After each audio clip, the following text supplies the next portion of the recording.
What's up mga kasenggi?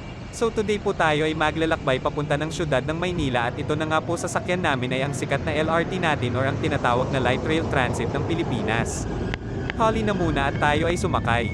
Kami ay nasa bagon ng pang-senior, pambabae at iba pa sa kadahilanan na may kasama kaming senior. At ito na nga po at kami ay mag-stretch ng mga likod at standing to give way sa iba na makaupo. A few minutes later. At kami ay dumating na sa Carriedo Station.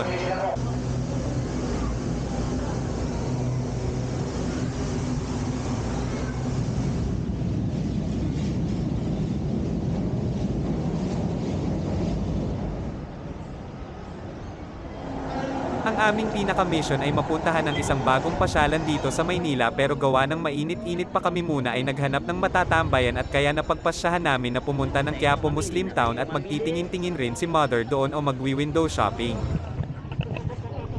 At ayan na nga po at na-magnet na ng tindahan si Mother at naghintay muna kami at sinetop ko muna tong camera ko at pumunta na kami sa isang kainan.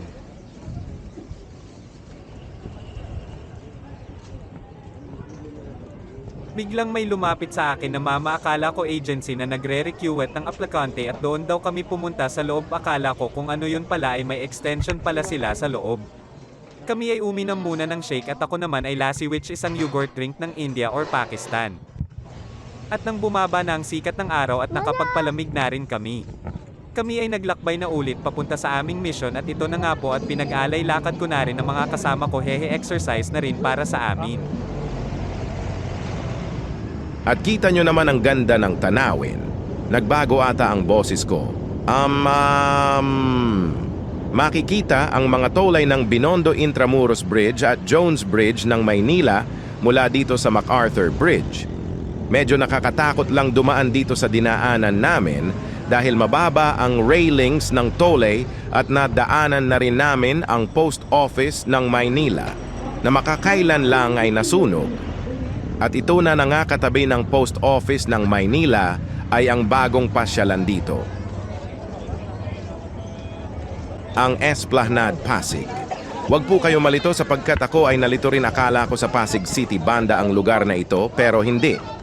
Ang tawag lang ay Esplanade Pasig River gawa ng. The Pasig River is a water body in the Philippines that connects Laguna de Bay to Manila Bay. Oh ha! Google is your friend, my friend. At kita nyo naman ito ay dinudomog ngayon ng madlang people of the Philippines. Siya, tatahimik muna ako at ating masirin.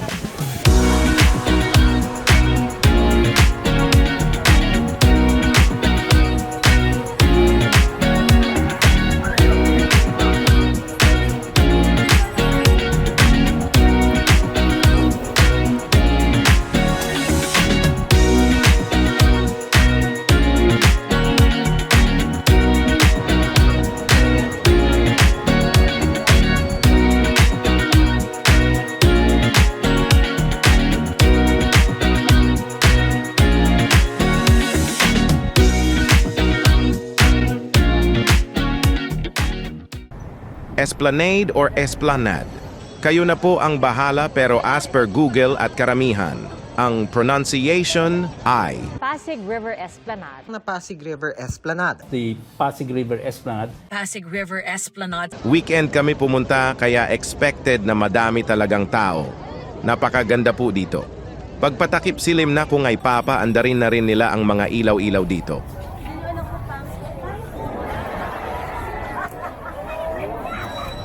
Kung ikaw ay nagugutom or gustong mag-snack, ay madami ring vendors dito na pwede bilhan. The Fountains and Lights section is open from 6 p.m. to 10 p.m. But visitors can come at any time of the day according to the Department of Human Settlements and Urban Development. May mga fountain at benches rin po dito. Hindi pa siya pulidong tapos. May makikita kayong mga ginagawa pa na part nito. Ito ay malapit sa Binondo, Intramuros, at Quiapo. Instagrammable talaga at magandang pasyalan.